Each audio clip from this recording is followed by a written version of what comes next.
Bonjour à vous et bienvenue à tous au grand rendez-vous européen CNews, Les Échos. Bonjour François-Xavier Bellamy. Bonjour. Vous êtes tête de liste LR pour l'élection européenne. C'est votre grand rendez-vous ce dimanche, au moment où l'exécutif tente d'affirmer son autorité après le blocus de Sciences Po, Paris et les échauffourées sur place. Alors nous vous demanderons de quoi les images des derniers jours sont le révélateur. La France insoumise qui veut en tous les cas mettre le sujet de Gaza au cœur de la campagne des européennes. Une campagne qui s'accélère après le discours à la Sorbonne sur l'Europe d'Emmanuel Macron. Le président est-il à son tour entré en campagne? Vous nous le direz. Au centre du débat aussi la question de la GPA que vous avez relancée sur la scène européenne. On va s'y arrêter, François-Xavier Bellamy, avec une exigence de précision sur un tel sujet concernant la directive européenne et notre sondage exclusif CNews Europe 1 et le JDD. Nous évoquerons également l'avenir de la droite, bien sûr, qui se joue en grande partie lors de ces européennes. Et pour vous interroger sur tous ces sujets, je suis entourée de mes camarades. Nicolas Barré, Les Échos. Bonjour à vous, cher Nicolas. Bonjour Sonia. Et notre journaliste politique à CNews, Florian Tardif. Bonjour et bienvenue Florian. Bonjour Sonia. Après l'occupation de Sciences Po Paris, accompagné François-Xavier Bellamy d'échauffourées de face-à-face tendues où les revendications des étudiants font écho, contestations qui agitent certains campus américains, il y a eu un accord qui a été négocié par la direction. Je rappelle que le blocus de Sciences Po a été accompagné par des élus de la France insoumise et des candidats comme Rima Hassan. Comment qualifiez-vous, avec un peu de recul, ce qui s'est passé ? Moi, je pense aujourd'hui à tous ceux qui ont aspiré à rejoindre cette école, tous ceux pour qui elle a été un synonyme d'émancipation, pour tous les Français qui voient un lieu qui a été celui de la formation d'une partie de notre élite, tous ceux qui voyaient dans Sciences Po le symbole de la méritocratie et qui sont aujourd'hui effondrés de voir ce que cette école est devenue, le symbole du renoncement, le symbole de la démission. Parce qu'il y a plusieurs choses dans cette affaire. Il y a évidemment la mobilisation des étudiants qui, depuis plusieurs semaines, s'accompagnent de pratiques et de paroles qui sont révoltantes. On se souvient qu'il y a un mois, une étudiante de confession juive a été empêchée de rentrer dans un amphi parce qu'elle avait un nom à consonance juive. On se souvient que le Premier ministre était venu d'ailleurs à Sciences Po quelques heures seulement plus tard pour dire la gravité de ce qui venait de se produire. On se souvient de ces manifestations d'antisémitisme que l'on a vues, parce que c'est de l'antisémitisme, se répéter jusqu'au cours des derniers jours. C'est une chose, mais peut-être plus grave encore d'une certaine manière.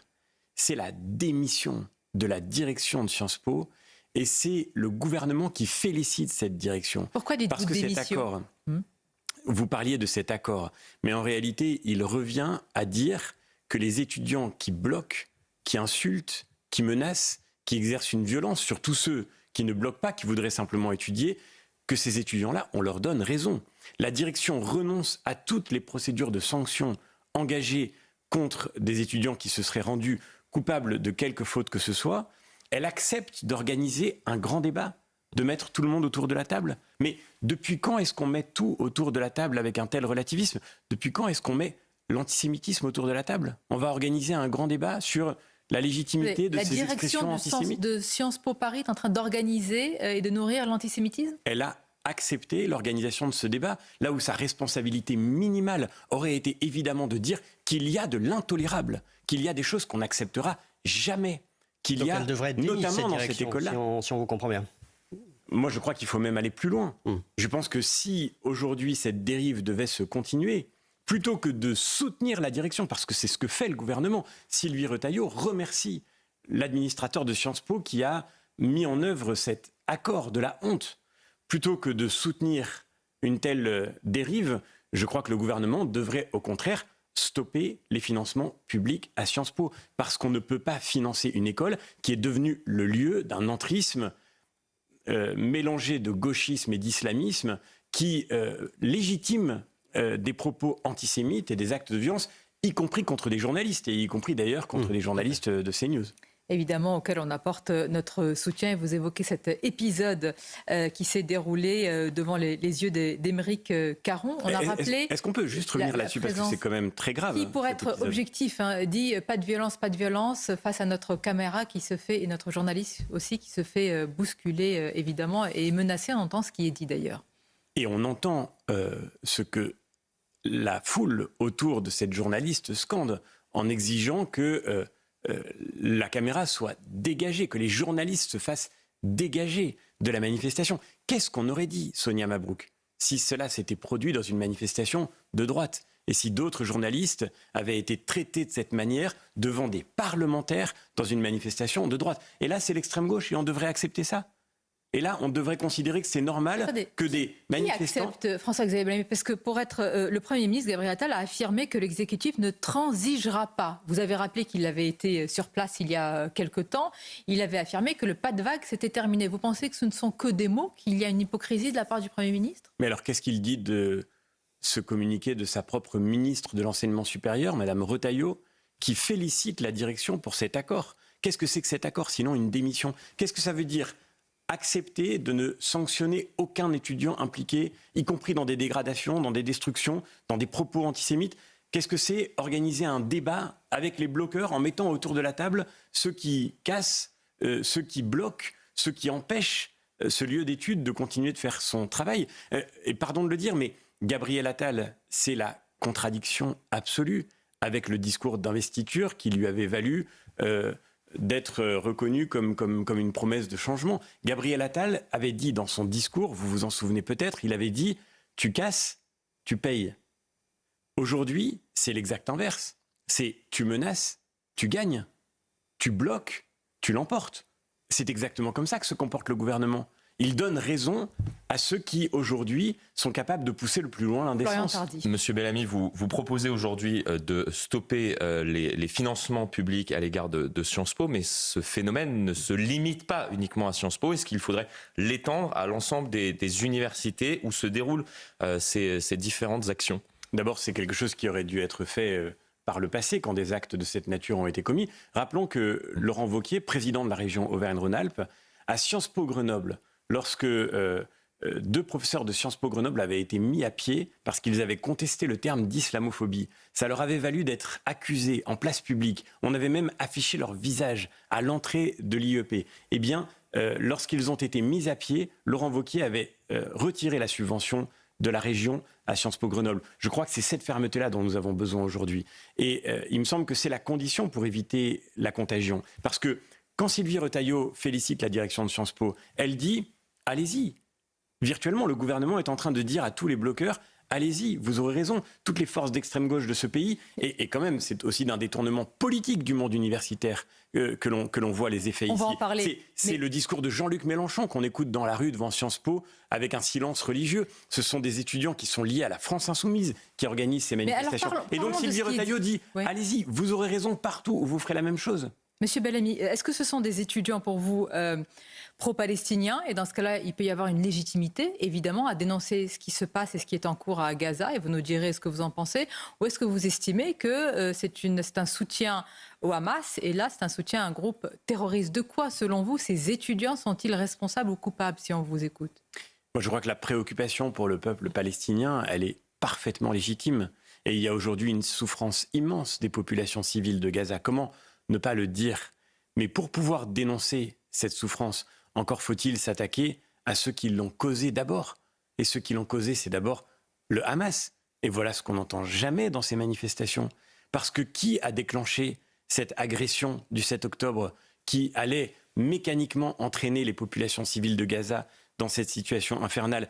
Qui aujourd'hui encore retient des otages israéliens et refuse les propositions de trêve proposées par Israël à la condition de la libération de ces otages? Eh bien, c'est le Hamas. Et on entend aujourd'hui les étudiants qui manifestent, qui condamnent avec vigueur Israël, qui condamnent même Israël à la disparition.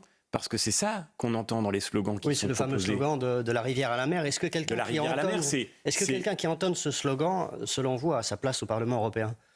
Là, vous parlez de Rima Hassan, qui est mais vous savez qu'au Parlement européen, la France Insoumise s'est déjà distinguée en refusant de considérer que le 7 octobre était un attentat terroriste.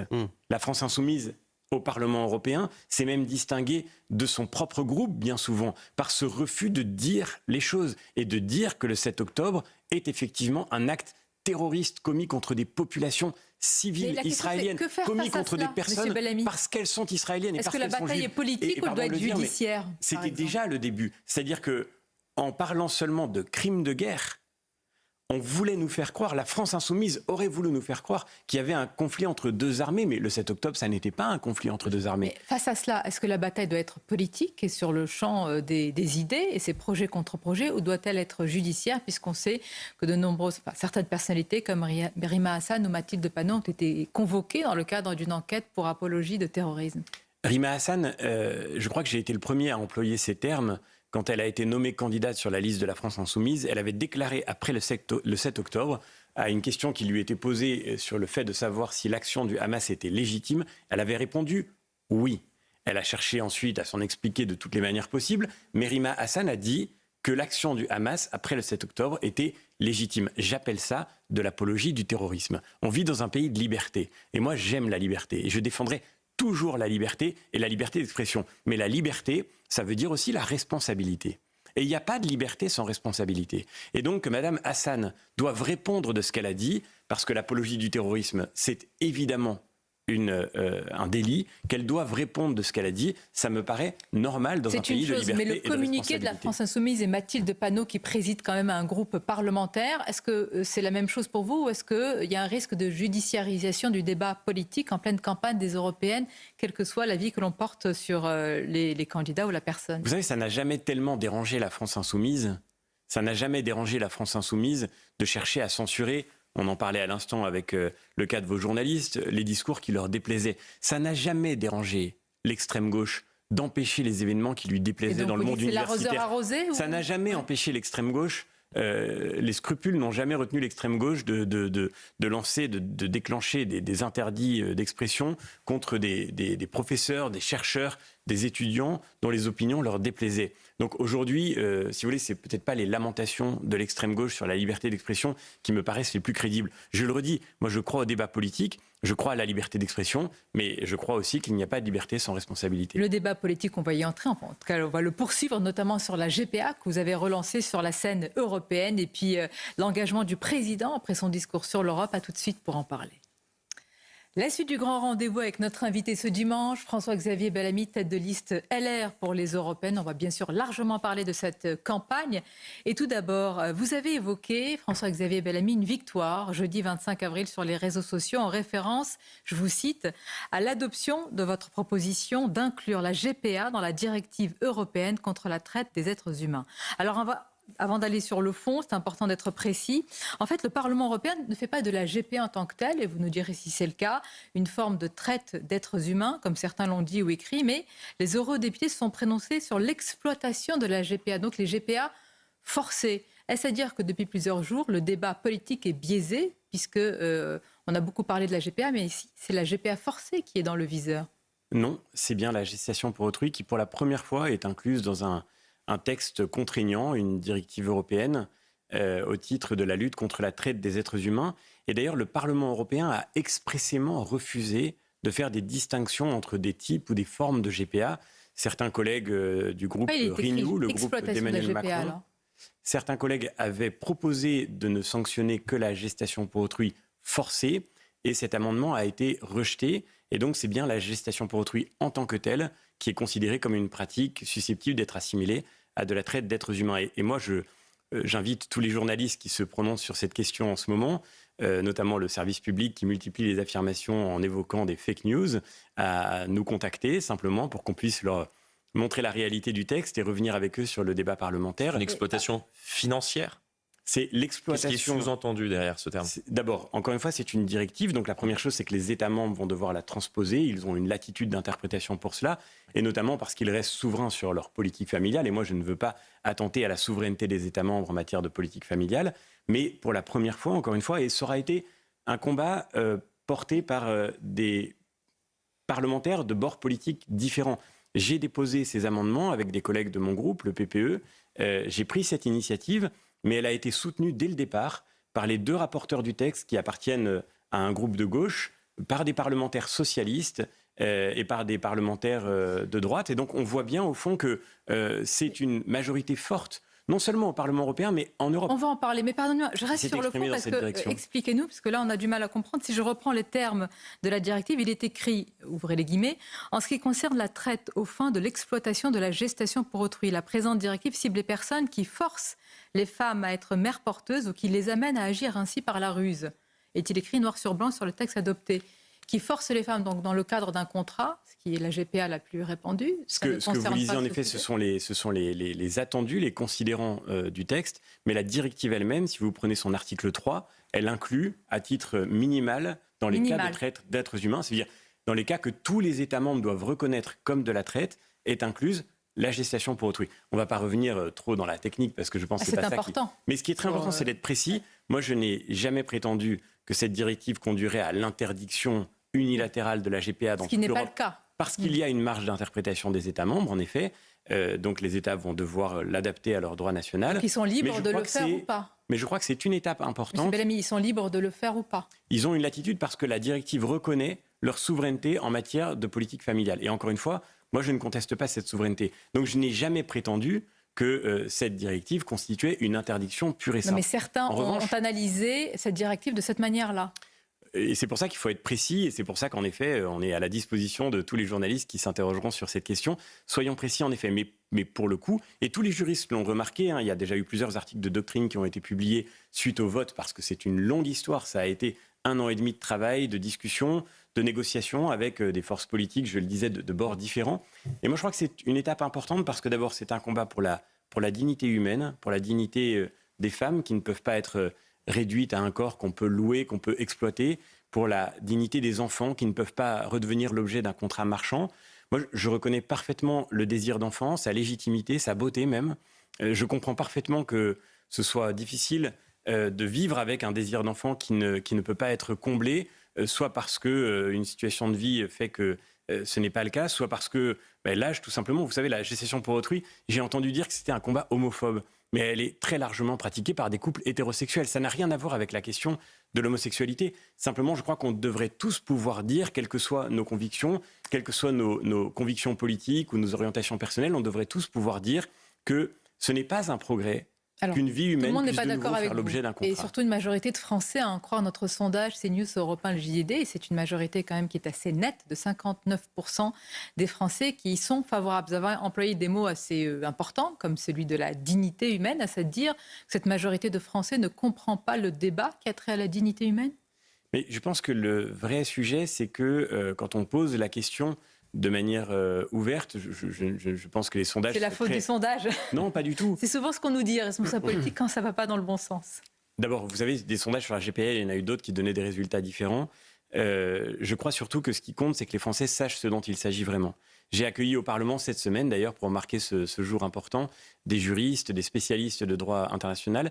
Et puis, j'ai accueilli aussi Olivia Morel, qui elle-même est née d'une GPA et dont le témoignage est absolument dans décisif. Le journal du dimanche. Elle est aujourd'hui à la une du JDD, et j'en suis très heureux parce qu'il faut entendre sa voix. Olivia Morel, elle n'est pas habitée par une conviction religieuse ou politique, mais d'abord par son expérience personnelle. Et ce qu'elle dit, c'est que être né de GPA, c'est savoir que votre vie est le résultat d'un contrat. Et que tout en étant évidemment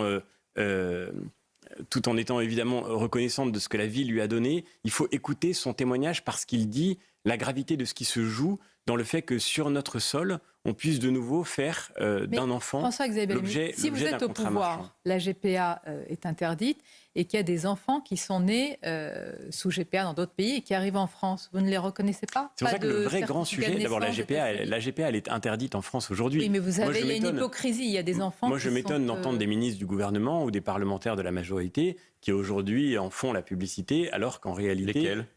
Je pense à... Il s'en cache pas, hein, donc c'est pas une accusation, mais je pense à Clément Beaune qui s'exprimait sur le sujet tout récemment. Je crois aujourd'hui qu'on doit défendre notre droit et que il faut d'abord défendre l'application de la loi. Si j'étais au pouvoir, je crois que la chose la plus importante à faire, ce serait d'abord d'obtenir une interdiction internationale. D'accord, mais des enfants nés sous GPA arrivent en France. Que faites-vous, vous, au pouvoir? Mais vous voyez bien que la question que vous posez, elle vient déjà du fait que nous assumons que notre droit soit contourné. Votre pragmatisme. Vous savez qui était là à l'événement qu'on a organisé cette semaine pour marquer ce vote? Si, c'est très important. On avait l'ambassadeur d'Haïti. Et l'ambassadeur d'Haïti est venu spontanément à cet événement pour dire qu'il nous remerciait d'avoir porté ce combat, parce qu'aujourd'hui, dans un pays comme le sien, des femmes qui sont effectivement dans une situation de détresse économique, dans une immense précarité, sont contraintes de recourir à cette pratique pour pouvoir simplement survivre et faire vivre leurs enfants. Eh bien, je crois qu'encore une fois, nous gagnerions tout, nous, la France. D'ailleurs, c'est pas moi qui le dis, c'était Manuel Valls quand il était Premier ministre socialiste. Oui, juste la France devrait porter. à ma question, vous au pouvoir, pardon, oui, vous mais au pouvoir. Les enfants qui sont nés, évidemment, qu'on reconnaît Donc leur vous existence. restez dans cette hypocrisie que vous dénoncez aujourd'hui. Mais non, justement, je sors de cette hypocrisie par l'interdiction internationale. Mais évidemment, personne ne va nier aux enfants qui sont là le droit de vivre, je veux dire, ce serait aberrant de penser. Et encore une fois, je le redis, j'ai accueilli au Parlement européen cette semaine Olivia Morel, qui est née de GPA. Évidemment, elle est française, c'est une citoyenne française, personne ne lui dénie cette qualité, ce droit, et sa parole compte, et écoutez sa parole. Et moi, je dis à tous les gens qui nous disent, qui se préoccupent des enfants qui sont nés de GPA, si vous vous en préoccupez vraiment, commencez par l'écouter, elle, et tous ceux qui, comme elle, portent le témoignage des épreuves qu'ils ont vécues par le fait même de cette pratique. Si les sondages donnent ce qu'on voit, 59% sont favorables, au fond, c'est pas tout simplement parce que les Français se disent oh, c'est une affaire de vie privée, tout ça. Il est inutile de s'acharner sur les gens qui ont recours à la GPA, et pourquoi pas laisser ça au libre arbitre de chacun. On ne s'acharne sur personne, mais on a porté simplement le combat, encore une fois, je le redis, avec des parlementaires de gauche comme de droite, le combat de la dignité humaine, qui consiste à dire que jamais, en Europe, si l'Europe est fidèle à elle-même, jamais le marché ne devrait pouvoir se saisir d'une vie. Il y a des limites au marché, il y a des limites au tout marché. Et moi, je suis heureux de voir qu'il existe encore une gauche qui est fidèle à ses convictions et qui sait dire en effet qu'il y a des choses qui ne s'achètent pas et qui ne se vendent pas, parmi lesquelles la vie d'un enfant. Lorsque Marion Maréchal réagit en écrivant « Où est la maman ?», au sujet d'une annonce carnéro, si je puis dire, du couple homosexuel formé par le créateur Simon Porte-Jacquemus et son compagnon, certains hurlent à l'homophobie. Ils ont tort ?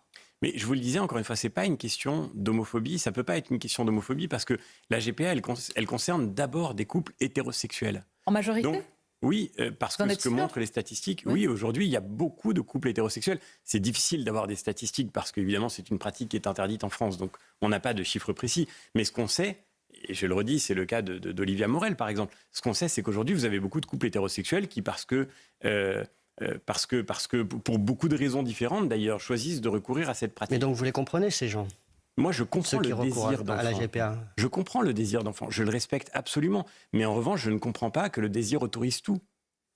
Et évidemment, aujourd'hui, je crois qu'on a le droit et même le devoir de redire cette chose toute simple, je le répète, que la vie d'un enfant ne peut pas être l'objet d'un contrat. Et c'est pas homophobe de dire ça. En fait, la question qu'on vous pose par rapport à l'hétérosexualité, c'est que comme vous êtes opposé, je crois encore aujourd'hui, au mariage pour tous, et que d'autres responsables politiques ont évolué, notamment dans la sphère de la droite, comme Bruno Le Maire, Gérald Darmanin ou Christophe Béchu, la question est-ce que sur ce sujet-là, vous avez vous-même évolué dans le sens où vous avez changé d'avis? Non mais moi, vous voyez, c'était exactement la cohérence de cet engagement. Je ne m'opposais pas à cette réforme pour le clivage inutile qui entretenait les fractures de la société française. Je m'y opposais parce que je voyais derrière cette évolution la perspective d'une marchandisation et d'une technicisation de la vie humaine. Tous ? Bien sûr, parce que le mariage, et d'ailleurs on a bien vu que c'est ce qui s'était produit. C'est ce que j'avais dit à l'époque. Marié pour recourir à la GPA. C'est ce que j'avais dit à l'époque. En réalité, cette évolution, elle avait pour but d'ouvrir la voie à l'extension de la PMA, donc de la technicisation de la reproduction, et à la gestation pour autrui. Et je constate que on y est, vous voyez, avec quelques années de recul. Et donc moi, vous pensez que le mariage pour tous a entraîné a nourri la GPA ? Non, mais le principe, c'est toujours au nom de cette idée d'égalité, vous voyez qu'on va... moi, je crois à l'égalité, mais je crois que l'égalité, ça consiste d'abord à défendre l'égalité des plus vulnérables, des plus fragiles. Et je le redis, en particulier, faire en sorte que les enfants ne soient pas l'objet d'un contrat. Mais est-ce que le mariage pour tous a conduit à une généralisation, une pratique plus grande de la GPA ? Je le disais dès ce moment-là, j'aurais préféré que le débat soit clair et qu'on propose aux Français la réalité du projet complet. C'est-à-dire faire en sorte, effectivement, que on rentre dans le monde, Georges Fenech le disait tout à l'heure sur votre plateau, dans le monde du droit à l'enfant. Et moi, je comprends le désir d'enfant, mais je combattrai toujours le droit à l'enfant. Mais vous êtes toujours contre le mariage pour tous ? Et encore une fois, c'était le sens de mon engagement.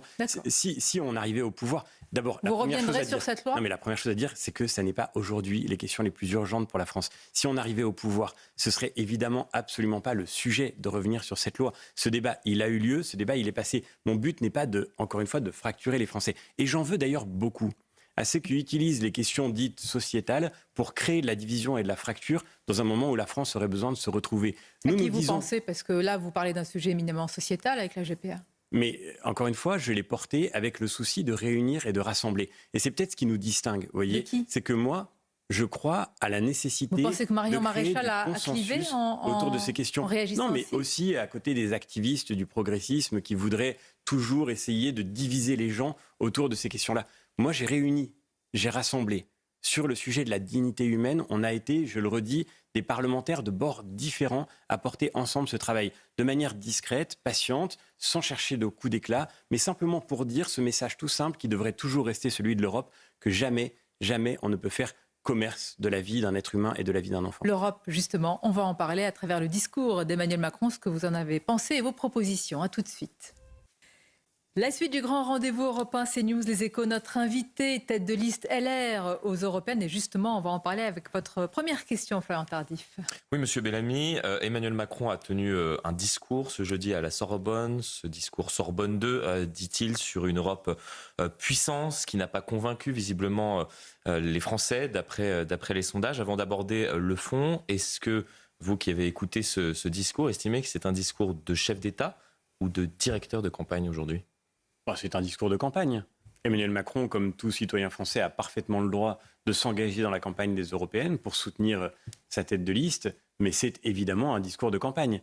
Et nous avons demandé, Éric Ciotti l'a fait en écrivant au président de l'Arcom et à la Commission nationale des comptes de campagne, que cet événement soit réintégré au budget de campagne de la majorité et évidemment au temps de parole de sa campagne. Ce qui est la moindre des choses. D'ailleurs, l'Arcom a confirmé que cette demande était fondée et qu'une très grande partie de ce discours devrait être décomptée comme étant du temps de parole politique. Le président de la République, personne n'est dupe, personne ne nous fera croire le contraire, s'engage aujourd'hui parce qu'en réalité, la majorité est panique. Et donc, il faut qu'il vienne à la rescousse de sa candidate. Et c'est la raison pour laquelle il rentre dans le jeu de cette campagne électorale. Alors peut-être vous lui reconnaîtrez une conviction cohérente, en tous les cas assez pas de en même temps sur l'Europe, justement. Il parle de souveraineté européenne comme il l'a toujours fait. Est-ce que vous diriez que c'est un discours qui acte d'un saut fédéral, comme on l'a beaucoup lu ces derniers temps? En réalité, Emmanuel Macron pousse en effet pour que l'Europe signifie la dépossession de plus en plus grande de nos États de leurs fonctions essentielles. Et de ce point de vue-là, je voudrais revenir, avant qu'on revienne au discours peut-être, mais sur ce qu'on a appris hier soir de l'interview qu'il a donnée à la presse quotidienne régionale. Emmanuel Macron nous dit qu'il veut lancer un débat sur la mutualisation de la dissuasion nucléaire avec les pays européens. Et cette expression est d'une gravité exceptionnelle. Qu'est-ce qui est grave ? Parce que là, nous touchons au nerf même de la souveraineté française, de la souveraineté nationale. D'abord, quand même, rappelons-le, ce n'est pas être pro-européen que d'avancer dans cette voie. Parce que, en fait, ça n'a aucun sens. La dissuasion nucléaire, elle repose bien sûr sur la maîtrise d'une technologie qui coûte très cher aux Français, qui est un investissement historique de notre pays. Et en déposséder les Français, c'est évidemment une forfaiture pour le président de la République s'il devait aller dans cette direction. Mais cette forfaiture serait absurde parce que cette technologie repose dans son utilisation sur un système institutionnel. Pour que l'armée allemande aille intervenir sur un théâtre d'opération, il faut que le Parlement allemand se réunisse, qu'il lui donne un mandat, qu'un débat ait lieu et que les conditions précises d'ouverture du feu soient définies par les députés allemands. La dissuasion nucléaire, elle repose sur l'inverse, sur la légitimité très forte d'un président de la République élu au suffrage universel qui peut décider seul d'engager les forces armées nationales et d'ouvrir potentiellement le feu nucléaire sans avoir eu au préalable de validation du débat parlementaire. Mais M. Bellamy, on pourrait vous opposer l'argument, à savoir que est-ce que ce n'est pas absurde également que les Italiens, par exemple, bénéficient de la protection américaine et non pas de la protection française, quand il s'agit justement d'utiliser potentiellement l'arme atomique? Mais d'abord, ils en bénéficient déjà. Parce que la dissuasion nucléaire française, elle bénéficie déjà à toute l'Europe. C'est déjà un élément de réassurance pour toute l'Europe. Et pour le coup, ça n'est pas nouveau. Ça n'est jamais dit exactement comme ça. Si, bien sûr. Il y a toujours une ambiguïté volontaire. Déjà Nicolas Sarkozy. Ce qu'on interprète comme étant nos intérêts vitaux. D'abord, l'ambiguïté, elle est volontaire en effet parce que c'est le principe de la dissuasion.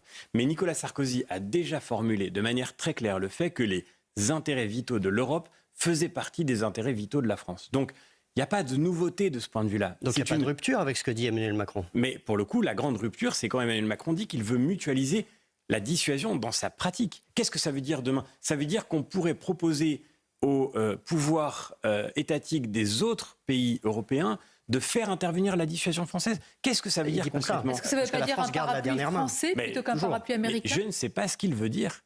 Moi, c'est ce qui existe déjà, par exemple. Les Italiens avec les Américains, c'est ce qui existe. C'est-à-dire qu'il y a cette possibilité-là qu'Emmanuel Macron, potentiellement, avec cette interview, dénonce aujourd'hui.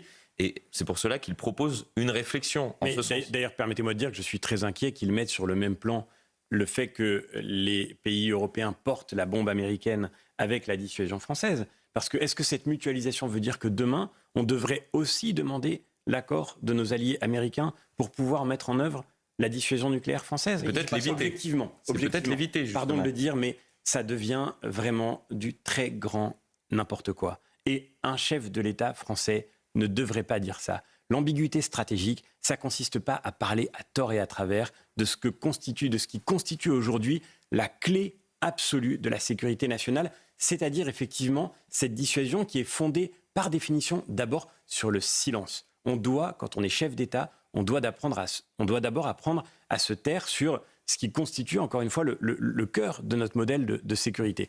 Et surtout, le point central, c'est que je vois bien les attaques contre notre souveraineté. Je vois bien aujourd'hui à quel point, par exemple, la coalition allemande au pouvoir, d'autres pays européens voudraient pouvoir obtenir que la France ne garde pas pour elle-même la maîtrise de l'emploi du feu nucléaire. Je vois à quel point beaucoup en Europe voudraient pouvoir contrôler notre dissuasion nucléaire. Dites, nos partenaires européens veulent nous affaiblir sur un sujet aussi stratégique, important, même vital, que celui de l'arme nucléaire. Bien sûr, parce que...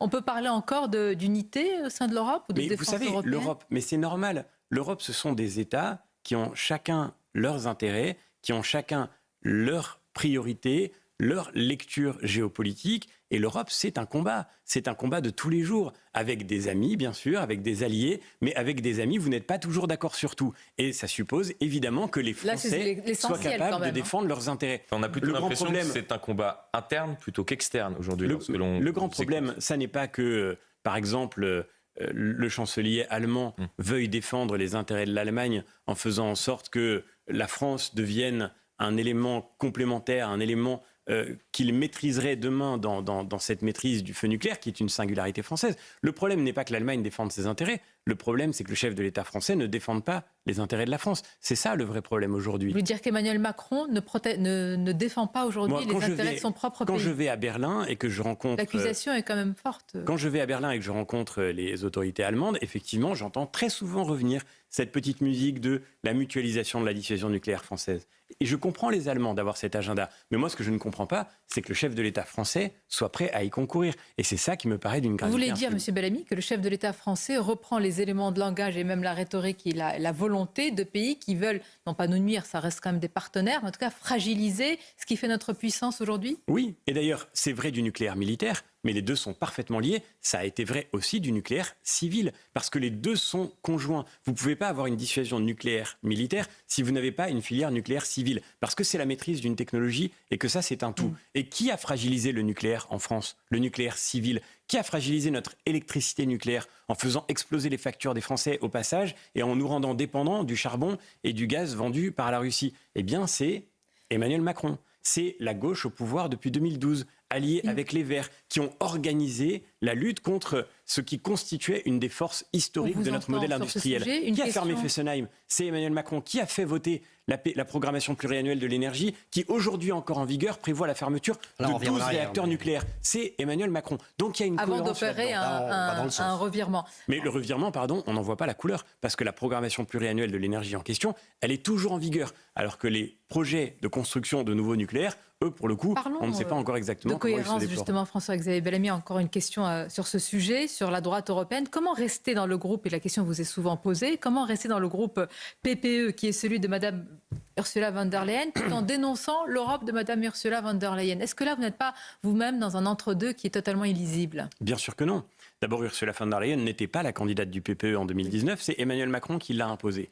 Et deuxièmement, je le redis... Je ne sais pas si c'est, pardonnez-moi, si cette subtilité saute aux yeux de tout... C'est pas du tout une subtilité. Notre candidat en 2019, c'était Manfred Weber. Et si Emmanuel Macron et Viktor Orban ne s'étaient pas associés pour l'empêcher de devenir président de la Commission européenne, Ursula von der Leyen serait restée ministre de la Défense en Allemagne. Donc c'est le choix d'Emmanuel Macron qui a conduit à cette situation.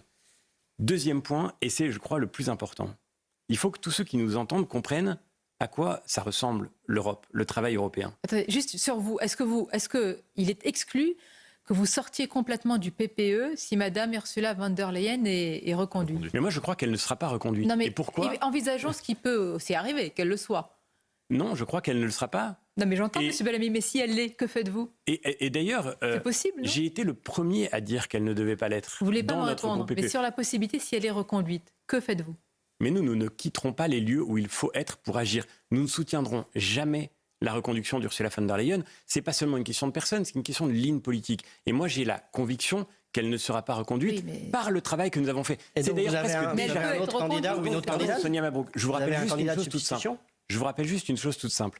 Le congrès du PPE qui s'est réuni à Bucarest a voté sur son investiture. Sur les 801 délégués présents au congrès, 400 seulement ont voté pour elle. Ce qui veut dire que j'ai été, avec Éric Ciotti, avec les Républicains, nous avons été les premiers à dire qu'il ne fallait pas poursuivre pour un nouveau mandat avec Ursula von der Leyen. Et nous avons été suivis par une majorité du PPE. Et c'est là que ça va se jouer. Et je suis à l'endroit où il faut être pour faire entendre la voix des Français. L'Europe, c'est, je le disais, un combat quotidien, matin, midi et soir. Il faut être sur la brèche parlementaire pour faire entendre la voix de ceux qui nous ont élus et faire en sorte qu'ils puissent obtenir gain de cause. Et c'est ce que je continuerai de faire. Bien, avec des sondages aussi matin, midi et soir. On va parler aussi de stratégie politique dans quelques instants. Une courte pause et on se retrouve.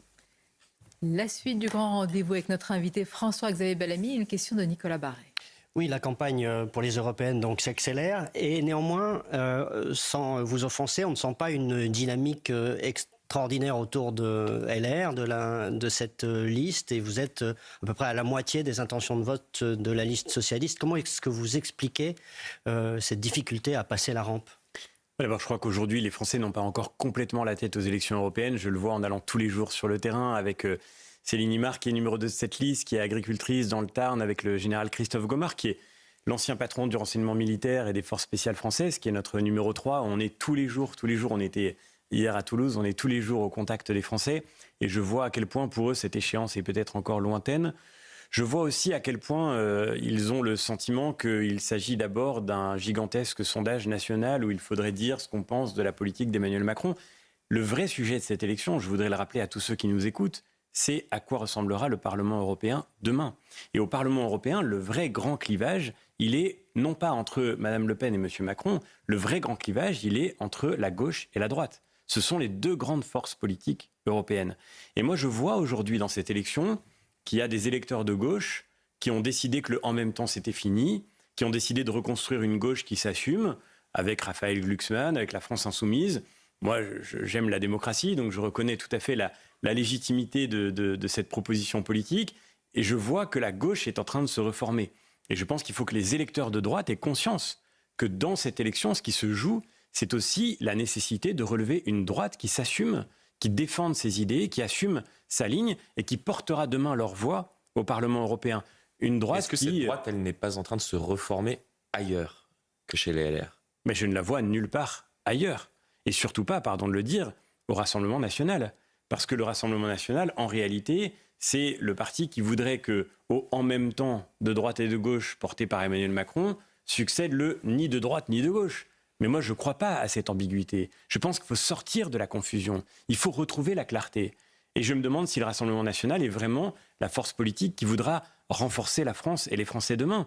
Quand nous voyons le gouvernement qui plie à tous les blocages aujourd'hui, permettez-moi de dire par exemple à quel point j'ai été révolté par l'incroyable démission que représente cet accord passé avec les syndicats de la SNCF. On a des gens qui menacent de bloquer à la veille des JO. On leur lâche tout, on leur donne tout. Là encore, c'est pas comme disait Gabriel Attal, tu casses, tu payes. C'est au contraire, tu menaces, tu encaisses. Et donc, on a aujourd'hui une catégorie de Français à la SNCF pour lesquels on paye déjà assez cher, à la fois par les billets de train et par nos propres impôts, une catégorie de Français qui va avoir le droit de ne pas appliquer la réforme des retraites. Eh bien, pardon de le dire, mais le Rassemblement national soutient ça. Et la dernière fois que Sudrail a bloqué la France la veille d'une période de vacances pour obtenir une énième prime, Marine Le Pen a défendu Sudrail et les cheminots en expliquant que c'était leur pouvoir d'achat. Marine Le Pen a refusé la réforme des retraites que nous avons défendue parce que oui, nous croyons qu'il faut protéger le pouvoir d'achat des retraités. Et donc, si vous voulez, on n'en peut plus de la confusion. Et à ce en même temps de gauche et de droite, il faut que succède non pas un ni droite ni gauche qui voudra dire en fait toujours les mêmes vieilles recettes de la gauche, mais il faut que se relève une droite qui, en France, et aujourd'hui d'abord au Parlement européen, soit capable de faire entendre la voix des Français. Qui entretient cette confusion que vous dénoncez, Monsieur Bellamy ? Mais tous ceux qui y ont intérêt. Monsieur Bardella fait campagne, comme hier Monsieur Macron, sans rien dire, sans participer à aucun débat, sans parler réellement de ce qu'il voudrait porter au Parlement européen, parce qu'il sait que s'il le fait, il sera confronté à son bilan. Rappelons que le Rassemblement national a gagné l'élection européenne en 2019. Il a gagné l'élection européenne en 2014. Et qu'est-ce qu'il en a fait ?